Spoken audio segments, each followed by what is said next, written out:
So what we'll do now is jump across to NBS Source, and I'll just show some examples off. And afterwards, you can look at these examples yourself on the website and see things in action.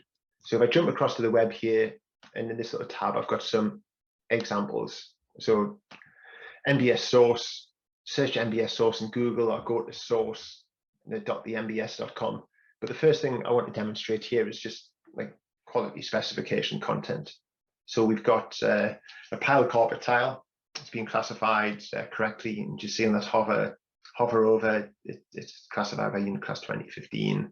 Got a parent classification as well, clickable to see other products in that same classification.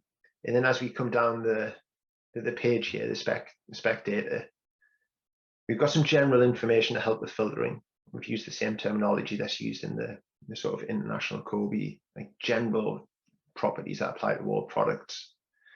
We've not only got the unit class classification, but sort of placement in the common arrangement of work section structure as well. Could get multiple items there. But in terms of the spec data itself, that structure is the structure researched by our technical authors that write the chorus content. So you'll get the reference to the standard that's been researched that's relevant to that particular product. You'll use the terminology from within the standard. You'll use the enumerations or the units from inside that standard. Sometimes you might have a specification decision to make. Other times it's a factual property. So having that well-structured specification structure, the same for all products of that type, that's sort of first and foremost in terms of our development. So wherever you see enhanced data, we've taken the manufacturer's content and aligned it to the NBS spec. If you go a little bit further, taking that specification data and creating relations between the products where properties vary. So this particular product from Knauf comes in different thicknesses. And as you'd expect, the properties change as the thickness gets deeper. Things like fire, things like acoustic properties change. And we've modeled that relationship. So I'd like just to show an example in the nice comparison tool that we have here. But if I go to this Knauf data, you can see that they've got variant properties depending on the difference in thickness. And if I just compare, let's compare two similar products. So we've got two Heraclith boards here. If I compare this one with this one, like not only do you have the sort of standard spec properties, which we've had a look at already, but where you've got properties that potentially change depending on thickness, like thermal resistance, like sound absorption. As I go from a 50mm version of this product to 150, if you just watch the thermal resistance there, you see it sort of jumps up by a factor of 4, the sound absorption jumped up. And because you've got this data all nicely standardized with the same units, with the same terminology, you can sort of compare between products and find the product that's right for you on your project. And moving through content examples, here we've got a permeable sheet here, and you can see the importance and the prominence of the third-party certification. So where something has been tested to a particular standard, and also the guidance on suitability. So you imagine permeable sheets can be used in lots of different situations in the built environment.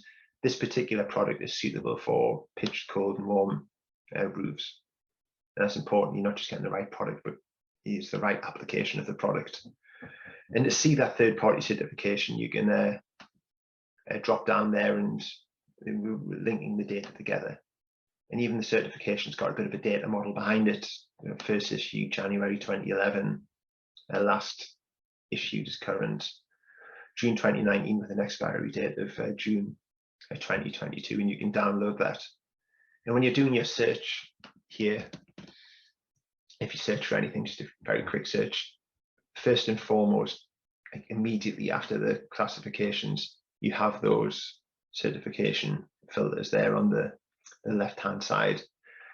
We mentioned the importance of sustainability information. Now, the specific sustainability information, like the power output of a heat source or the VOC emission of a paint, that's within the spec properties. But if we go below the spec properties, we also have some general environmental information as well. Does it contain hazardous materials? What's the country of origin? Is it recyclable? Does it contain recycled content, etc.?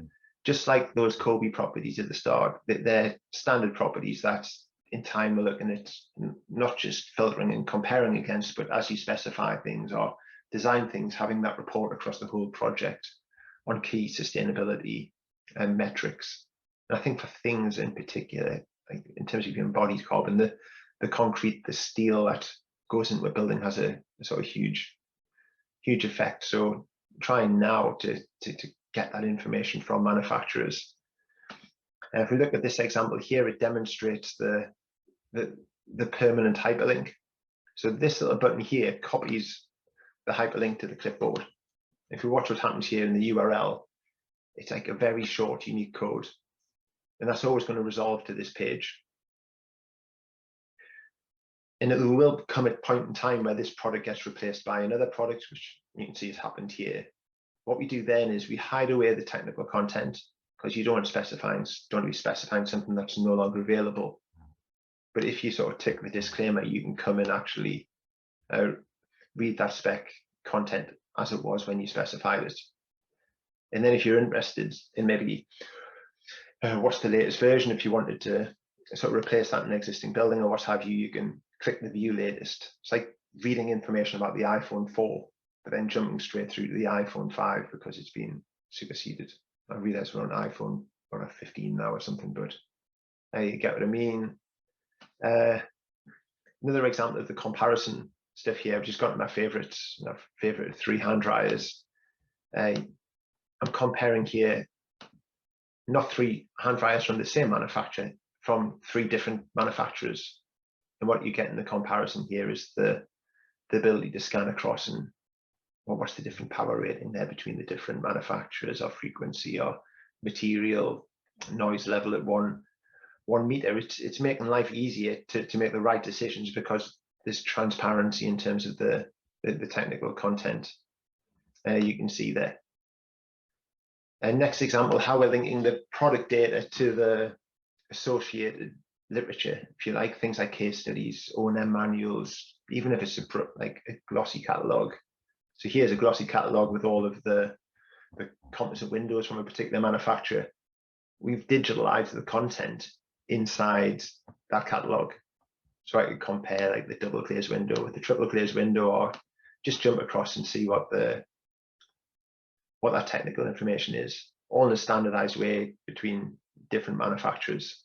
At the bottom of this product page, if you do want to have a browse through the glossy catalog and see all the nice sort of user stories, project stories, that's all linked up as well. And just a similar example here on the case studies. So here I've done a search for heavy duty floors.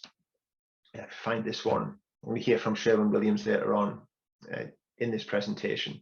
But this particular case study, you can go and see the digital version of that product that featured in that case study. They're just trying to like digitalize the world here in the cloud. And for those products that do have digital objects, I'm going to show this example in a second, they're linked as well. We haven't got the digital object as the most important thing. And when I say like this is BIM digital object, but for those manufacturers that have digital objects to help with that design process, they're linked there, but with the technical information first and foremost being in this single place, the NBS source that we generate things like objects,